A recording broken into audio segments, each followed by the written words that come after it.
commencer par le prix Noubar Boyadjian, qui est un nouveau prix. Et alors, je demande au professeur Casimir d'introduire ce nouveau prix. Alors, très brièvement, Noubar Boyadjian était un cardiologue bruxellois remarquable, dont l'épouse était une peintre bien connue, Micheline Boyadjian, et à son décès récent, ils ont offert un capital à l'Académie de façon à pouvoir réaliser un prix de cardiologie. Ils ont fait aussi une remarquable collection, d'ailleurs, centrée sur le cœur dans l'art, qui est exposée au musée Bellevue. Voilà. Merci, monsieur le secrétaire perpétuel. Alors, nous avons un lauréat et une médaille. Et j'invite le président du jury, le professeur Radenecker, de présenter les lauréats. Merci, monsieur le président. Monsieur Laurent Bultot est donc le lauréat du prix Noubar Boyadjian de l'Académie royale de médecine de Belgique pour cette année. Monsieur Bultot est lors du dépôt de sa candidature, âgé de 39 ans. Il est diplômé de l'université de Namur à l'issue d'un master en biologie appliquée et également d'un complément aux facultés universitaires Notre-Dame de la Paix. Il entame ensuite, après une formation solide, l'épreuve de doctorat au sein de l'Hormone and Metabolic Research Unit de l'Institut Christian de Duve à l'UCL, sous la supervision du docteur Marc Rieder. Il va alors être proclamé docteur en 2012 pour son travail intitulé AMPK phosphorylates and inactivates liver glycogen synthase, but does not phosphorylate myosin regulatory light chains.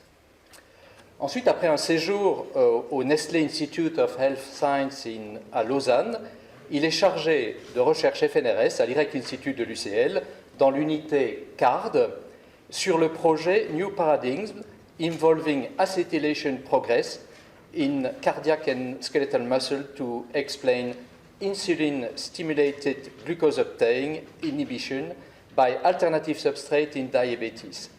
Il est toujours actif au sein de cette unité en tant que postdoc et co-auteur de 22 publications. Il en a soumis 3 pour le prix Noubar Boyadjian et à l'heure actuelle, par ses travaux, il vous les expliquera, lève un voile sur l'inflexibilité métabolique et la diminution de l'utilisation du glucose au niveau du cœur des patients atteints de diabète de type 2. Le docteur Bultot, vous l'avez compris, est un chercheur de premier plan au sein d'une unité qui ne l'est pas moins. Il mérite à ce titre le prix Noubar Boyadjian, qui est une récompense pour ses travaux passés, actuels, mais qui a également l'ambition de l'aider à développer un secteur de recherche où il envisage de s'autonomiser. Nous allons donc entendre l'exposé et le résumé des travaux de M. Bultot.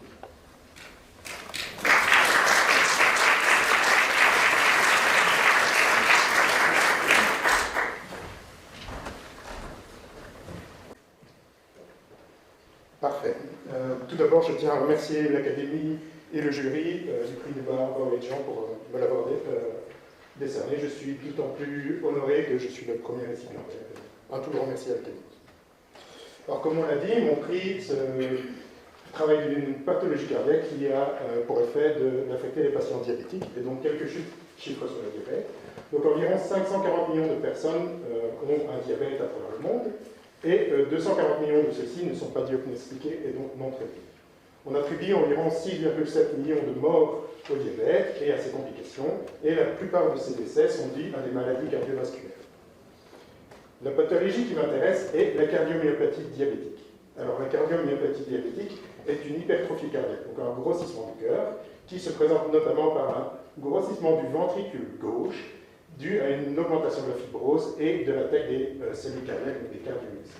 Et ça va amener une perte de fonction progressive du cœur qui peut mener à l'insuffisance cardiaque. Et le but de mon travail, c'était de comprendre les événements précoces de la cardiomyopathie diabétique afin de proposer de nouvelles voies thérapeutiques. Et comme on l'a dit dans l'introduction, un des événements précoces de la cardiomyopathie diabétique est l'installation d'une inflexibilité métabolique du cœur. Alors qu'est-ce que ça veut dire? Eh bien, en fait, un cœur sain, pour exercer sa fonction, il a besoin d'énormément d'énergie. Et pour ce faire, il va utiliser différents substrats pour produire cette énergie. Il va notamment utiliser les acides gras, le glucose principalement, mais aussi les corps cétoniques, les acides aminés branchés et le lactate. Mais le cœur diabétique, lui, il va avoir une réorganisation de son métabolisme et il va utiliser principalement les acides gras. Et cette utilisation presque exclusive des acides gras va entraîner des effets délétères pour la fonction cardiaque, notamment une accumulation d'éléments lipotoxiques, un stress oxydatif, une inflammation qui va permettre le développement de la cardiomyopathie diabétique. Le but de mon travail, c'est donc d'identifier les mécanismes qui mènent à cette réorganisation du métabolisme du cœur. Et notre hypothèse, c'était que l'acétylation des protéines était un élément important qui influence cette réorganisation du métabolisme. Et pourquoi l'acétylation des protéines? D'abord, qu'est-ce que c'est l'acétylation des protéines? C'est une modification post-traductionnelle, une modification des protéines à l'intérieur du cardiomyocyte, où on va rajouter un acétyl sur la lysine de ces protéines. Et cet ajout se fait au départ d'une molécule qu'on appelle l'acétylcholine. Et pourquoi étudier l'acétylation des protéines? Comme vous pouvez voir sur ce Western blot, c'est une méthode qui permet de quantifier l'acétylation des protéines. Les cœurs sains possèdent une acétylation plus faible que les cœurs diabétiques. L'autre point pour commencer à s'intéresser à l'acétylation des protéines, c'est que la littérature est de plus en plus prolifique pour montrer que l'acétylation est un puissant régulateur du métabolisme. Alors, quelles sont les deux grandes conclusions de nos travaux? La première, on sait que chez les patients prédiabétiques, donc avant un diabète, il y a plusieurs facteurs qui sont augmentés dans leur sang, et notamment on trouve des métaboliques augmentés, tels que les acides gras, les corps cétoniques et les acides aminés branchés, particulièrement la leucine. Et ce qu'on a montré, c'est que lorsqu'on ajoute ces métabolites à des cellules cardiaques, on a une forte augmentation de la circulation des protéines, qui est due à une augmentation du pool d'acétylcholine dans la cellule. L'autre point important, c'est qu'on a montré que l'acétylation de protéines inhibait le transport de glucose stimulé par l'insuline. Alors, comment ça se passe? On sait que le glucose, pour entrer dans la cellule cardiaque, il a besoin d'un transporteur. Et ce transporteur, quand il n'y a pas d'insuline, il se retrouve à l'intérieur des cellules, mais suite à la stimulation par l'insuline, il va migrer à la périphérie de la cellule pour permettre le transport du glucose. Et ce qu'on a montré, c'est que tous ces métabolites prédiabétiques qui sont augmentés vont rentrer dans la cellule, vont augmenter l'acétylation des protéines et vont perturber ce transport du récepteur de l'intérieur de la cellule vers la périphérie de la cellule.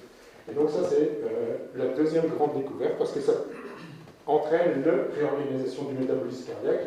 Et donc, le message que j'aimerais bien que vous reteniez, c'est qu'on a montré que des métabolites qui sont augmentés chez les patients prédiabétiques entraînent une acétylation des protéines, diminue la capacité des cardiomyocytes à transporter le glucose et donc installe la flexibilité métabolique. Et les perspectives qui vont être soutenues grâce au prix Borégian vont être l'identification des protéines acétylées afin de mieux comprendre les mécanismes qui sont en jeu et enfin de tester ces différentes molécules qui sont capables de diminuer l'acétylation des protéines puis peuvent protéger les patients diabétiques contre le développement de la cardiomyopathie diabétique.